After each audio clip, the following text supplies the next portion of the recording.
muestra que nace en el marco del mes de marzo y se encuentra en el segundo piso del Museo Figari. Para comenzar con esta muestra, nos parece interesante explicar un poco lo que nos motivó a hacer esta exposición. En el marco del mes de marzo se nos propone a las trabajadoras del Museo Figari realizar una muestra que tuviera que ver con la temática del mes que nos convocó. Y desde allí nosotras empezamos a averiguar y a investigar dentro de nuestro acervo qué objetos teníamos que pudieran contar historias sobre las experiencias femeninas del siglo XIX y XX sobre todo. Entonces allí empezamos nosotras a encontrar distintos objetos dentro de nuestro acervo que contaban historias de estas mujeres. Pero lo que nos encontramos es que estas experiencias eran bien distintas y estaban muy marcadas por una diferencia de clase, de raza y de género. Por ende, esta muestra lo que busca un poco es expresar estas diferencias sociales y estas diferencias en las experiencias y en las formas de habitar el género femenino, que no eran iguales a todas las mujeres, y por eso entendimos que era imprescindible comenzar desde esta explicación. Por eso les invito a que vengan a la primera parte. Personalmente siempre me gusta empezar el recorrido en esta sala en la que se integran estas dos obras que son del autor Pedro Figari y que justamente reivindican esta idea que nosotras tratamos de expresar con respecto a las diferencias femeninas, ¿verdad? Si nos detenemos en la primera de las obras, Misia Agustina, podemos observar una pintura en la cual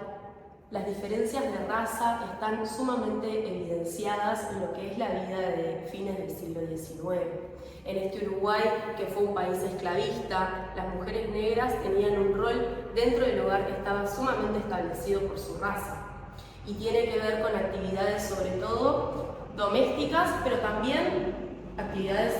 bastante forzadas que vamos a ver en otra de las salas que seguirán más adelante. Al lado de esta pintura exponemos a Miseria, una mujer racializada con sus hijos en una expresión de desesperanza y de tristeza que muestra o trata de expresar a través de la paleta figariana lo que era esa forma de habitar el género femenino atravesado por la raza en este Uruguay tan marcado por esta historia de esclavitud que les comentaba. Entonces entendimos que empezar la exposición con estas dos obras que dialogan entre sí era sumamente pertinente en el sentido de expresar estas diferencias sociales que estaban tan marcadas en el Uruguay del siglo XIX, del siglo XX, pero del Uruguay de la actualidad también, que es algo que nosotras tratamos de expresar también, ¿no? Bien, otro de los objetos que se encuentran en esta primera sala es esta enagua, ¿sí? Que si bien tiene una marca de clase sumamente expresada en la textura en la tela, en el tejido y en los encajes que lleva, además del bordado de las iniciales de la familia, de todas formas entendimos que era pertinente exponerlo porque es una prenda que utilizaban todas las mujeres por igual. Por ello, a pesar de que esté marcada por una clase social acomodada, por estas cualidades que les comentaba de la tela y del encaje, de todas formas sigue siendo una prenda utilizada por todas las mujeres por igual. Bien, entonces esta que les mostraba es la primera sala de la muestra, que forma parte de una sala más grande que es la sala del hogar. Entonces allí pasamos a esta segunda parte de la sala, en la cual encontramos otra forma de habitar el hogar, pero de las mujeres que son socialmente más acomodadas o que económicamente tienen un mejor pasar, ¿verdad? Entonces allí nosotras veíamos que estas mujeres, en sus salones coloniales y con sus hermosas fiestas y convites, a pesar de tener una vida y un pasaje por este mundo mucho más tranquilo y quizás con unas preocupaciones menos relacionadas a la supervivencia, igualmente es cierto que tienen unos roles sociales sumamente marcados dentro del hogar. Entonces estos roles sociales, nosotros sobre todo marcábamos el rol social del acompañamiento emocional. La familia Figari, quien tuvo este rol de acompañamiento y de sostén emocional, fue fundamentalmente Delia Figari, una de las hijas de Figari, quien acompaña a su padre y a su familia, pero sobre todo a su padre, durante la muerte de sus dos hermanos, Juan Carlos y Mercedes Figari. Mercedes muere en el entorno de sus 20 años y Juan Carlos en el entorno de sus 30, y es Delia quien está allí acompañando a sus hermanos en todo momento. Uno de los ejemplos más claros que nosotros tenemos de esto es esta carta que tenemos aquí, en la cual Delia le escribe a su madre contándole las peripecias del lecho de muerte de su hermano. Es una carta que para nosotros es sumamente entristecedora, pero también muestra y expresa lo que es el rol femenino en el hogar y con respecto a su familia, ¿no? Entonces es ella quien en esa carta narra cómo fue el día a día del acompañar a su hermano en esta enfermedad, y además luego en esta otra obra que tenemos de Delia, que es Tan fuerte como el sentimiento, ella cuenta en cada capítulo distintas escenas de la vida familiar. En La encrucijada de mi vida, ella narra, ¿sí?, un momento en el cual se encuentra en la Plaza Matriz con su padre y él le pide por favor que la acompañe en esta dura etapa que le tocaba vivir como padre, ¿sí?, que le tocó perder a su hijo y a su hija también. Entonces le pide por favor a Delia que lo acompañe en ese duro momento, ¿no? Obviamente Delia acepta con mucho sentimiento y bueno, y es un poco una de las tantas fuentes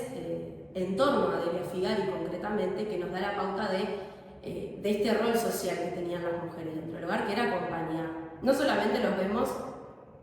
en las fuentes escritas, también los vemos en nuestras fuentes históricas, como es esta obra de Figari que se llama El Consuelo, en el cual también, si nos detenemos y observamos, quién consuela también son mujeres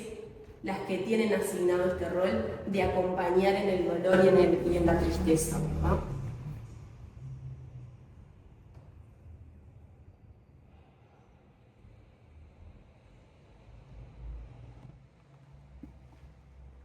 Bien, pero no solamente el acompañamiento, ¿sí?, en lo que tiene que ver con lo emocional es un rol femenino, sino que encontramos varios roles femeninos dentro del hogar. Por ende, les invito a que me acompañen a la siguiente sala, en la cual exponemos otra de las tareas femeninas que estaban asignadas fundamentalmente a las mujeres racializadas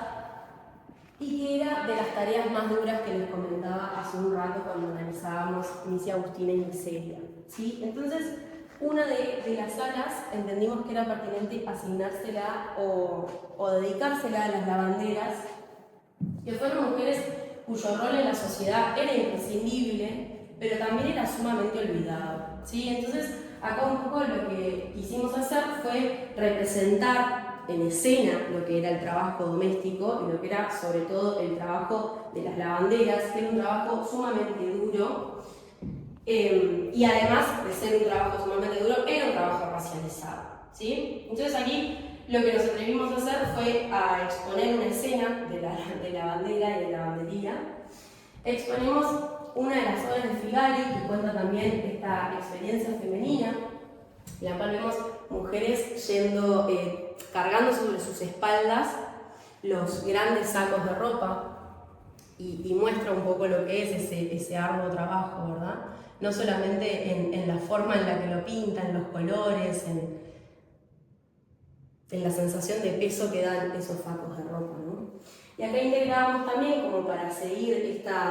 este guión, una fotografía de las mujeres lavanderas en el arroyo Miguelete a fines del siglo XIX, que entendíamos que era bien pertinente para acompañar este mensaje que nosotras intentábamos dar. Entonces, esta es la sala de las lavanderas, que sí está junto con la sala de El cuerpo y su expresión. Aquí en esta sala, si bien uno podría pensar que está vacía, lo cierto es que nosotras lo que intentábamos hacer en esto de solamente exponer 3 cuadros era generar un diálogo entre cada uno de ellos, ¿verdad? Como yo les mencionaba anteriormente, es importante entender que las experiencias femeninas del 900, del siglo XIX y del siglo XX son bien diferentes y que están marcadas por las diferencias de clase, de raza y de género. Por ende, si nosotros detenemos la mirada en cada una de estas pinturas, logramos observar estas diferencias. En Cabaret vemos mujeres pobres que tienen que trabajar vendiendo su cuerpo para sobrevivir, en la cual las expresiones del cuerpo y de la vestimenta son bien distintas a la excusa, donde vemos un salón colonial cuyas mujeres tienen una forma de pararse, una forma de vestirse, una forma de decorarse, ¿no? Con esos peinetones grandes y opulentos, que es bien distinta no solo de Cabaret, sino también del candombe, en el cual vemos mujeres cuyo cuerpo se nota mucho más liberado y cuya vestimenta también es diferente y es menos encorsetada, ¿verdad? Entonces, a través de estas tres pinturas entendimos que podíamos hacer un diálogo y que por sí mismas lograban ellas dialogar y sobre todo mostrar esta comparación y estas diferencias tan marcadas que mencionábamos. También en esta sala, que sigue por aquí, nosotras tratábamos de exponer un poco lo que era la moda, ¿verdad? Y no solamente la moda, sino la labor de producción de moda, ¿verdad? Es decir, la labor de costura. Es que las mujeres no solamente consumían pasivamente una moda y un estilo dado por la época, sino que también son parte fundamental de esa moda, ya que son quienes la producen. Es decir, nosotras tenemos que decir que en el siglo XIX y en el siglo XX no son las fábricas de ropa las que producen la vestimenta, sino que en su mayoría quienes producen la ropa, no solo para sí mismas, sino para todos los miembros de la familia, son las mujeres. Por eso es que nosotras en nuestros acervos personales y familiares encontrábamos no solamente ejemplares de vestimenta, sino también ejemplares de herramientas con las cuales se hacen esta vestimenta, ¿verdad? Por eso nos pareció importante reivindicar esta idea de que las mujeres tienen un rol social en el hogar y un rol asignado que es el de la costura y el del bordado, sí, pero que en ese rol social asignado ellas no eran meras consumidoras pasivas, sino que también tenían un rol activo en esa producción, porque su creatividad y sus ideas personales se ven expresadas en las producciones finales, por decirlo de alguna manera. Además, no solamente que ellas se expresan a sí mismas a través de estos ejemplares que producen, sino que también el trabajo de costura y la labor de la costura forma parte de una salida y una opción profesional, una opción laboral para muchas de las mujeres, ¿verdad? Uno de esos ejemplos es una de las hijas de Figari, María Elena, quien le pide en una carta en 1933 dinero a su padre para justamente comprarse una máquina de coser y así poder ayudar económicamente a sus hermanos, quienes estaban pasando por un momento un poco difícil económicamente. Entonces, un poco haciendo una síntesis de lo que queríamos comentar en esta sala particularmente, es esta idea de, sí, las mujeres tenemos un rol asignado que es el de la costura, pero en esa acción también hay un acto de expresión que no es meramente pasivo, ¿sí? Bien, y en esta idea de las labores, otra de las labores de costura o de bordado que nosotras quisimos mostrar es la del bolillo, una técnica quizás un poco olvidada por la generaciones actuales, que me incluyo, pero que entendimos pertinente mostrar y sobre todo dedicarle una sala por varias razones. Una primera razón por la cual le dedicamos una sala a la actividad del bolillo es porque es uno de los talleres que se impartían en la Escuela de Artes y Oficios en la época en la que Figari fue director. De hecho, acá tenemos una de las fotografías de la Escuela de Artes y Oficios, en la cual vemos a un grupo de niñas, sobre todo, pero mujeres, que están practicando, están ejercitando esta práctica del bolillo y además tapiz, ¿sí? Esa fue una de las primeras razones. Y una segunda de las razones es que cuando empezamos a averiguar qué otros acervos podrían prestarnos algunos ejemplares para esta muestra, nos encontramos que en el Museo Histórico del Cabildo había muchas cosas del bolillo, ¿no? Un ejemplo es este álbum de encajes al bolillo, en el cual podemos ver cómo se vendían los ejemplos, ¿sí? Para que las mujeres hicieran en sus hogares los distintos diseños de bolillo, pero también nos encontramos con el equipo completo, por decirlo de una forma, de la actividad de bolillo. Entonces nos encontramos con esta mesa, que es en donde se apoya el almohadón. Nos encontramos obviamente con el almohadón, que está hecho de 2 círculos de madera y en el medio tiene paja, ¿sí? Para facilitar el poner y sacar los alfileres, que son en los que se van enganchando los hilos y van generando ese diseño y ese encaje tan sofisticado y tan complicado sobre todo, ¿no? Entonces entendimos a partir de esto que merecía la pena dedicarle una sala a esta actividad que fue lentamente olvidada en el tiempo, pero que, sin embargo, muchas de las mujeres del Uruguay del presente supieron practicarla en el pasado, y cuando se encuentran con esta muestra y cuando se encuentran con esta sala, se ven también atravesadas por este pasado que logra interpelarlas. En la última de las salas le quisimos dedicar un espacio a lo que es la educación femenina. Y en este sentido nos parecía un poco imprescindible mencionar a Figali, porque es quien le da motivo a nuestro museo y además quien incita a que las mujeres puedan acceder a la educación en la Escuela de Artes y Oficios, ¿sí? Entonces nos pareció que era bien interesante hablar y reflexionar en torno a las posibilidades de la educación para las mujeres en el siglo XIX y XX sobre todo. Entonces, un poco en esta vitrina, en la que entendimos que menos quizás era más,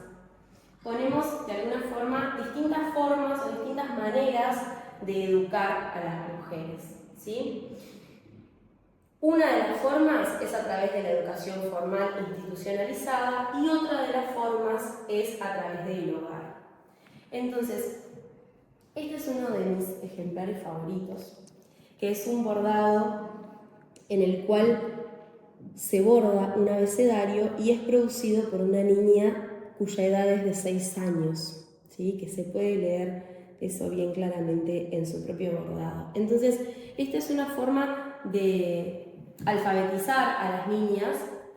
las primeras edades, es como el primer acercamiento al alfabeto sobre todo y a la escritura, pero llama la atención que ese primer acercamiento a la escritura sea a través de la labor del género y a través de la labor de bordado.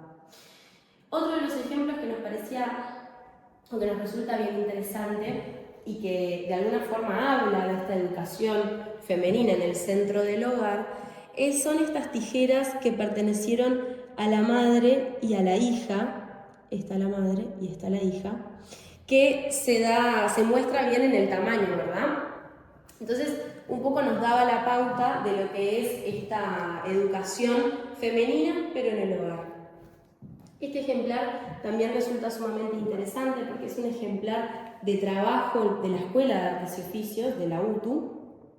que es como se llama más adelante, en el cual juega como si fuera un cuaderno de trabajo, ¿verdad? Entonces este gran pedazo de tela oficia como cuaderno de trabajo en el cual la persona que bordó esto fue haciendo los distintos ejemplos y los distintos tipos de trabajo que se pedían, ¿sí? Que eran evidentemente también parte de las labores del género. Y por acá termina nuestro recorrido comentado. Muchas gracias por llegar.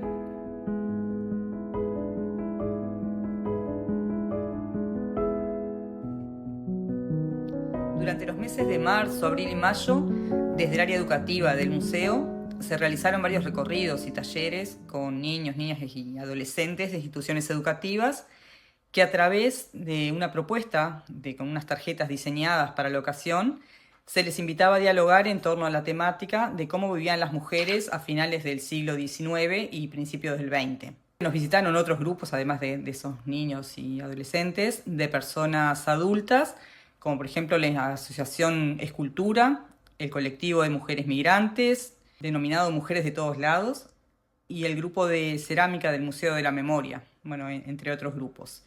Luego de cada recorrida se les proponía a los y las participantes que le escribieran una carta a una de las mujeres que estaban representadas en la exposición. Algunas de las cosas que surgieron fue el agradecimiento a estas mujeres por habernos allanado los caminos. Para finalizar, el sábado 16 se realizó un taller donde a partir de distintas consignas se pusieron en juego las emociones, el arte y la creación, generando un encuentro que permitió reflexionar y conmoverse con el relato de las experiencias cotidianas de quienes estaban presentes y con las historias de las mujeres del pasado. Esta actividad culminó con un taller de costura creativa a cargo del artista Coti Perlas, donde cada participante, inspirada en una de las mujeres presentes en las obras de la muestra, construyó su propia pieza.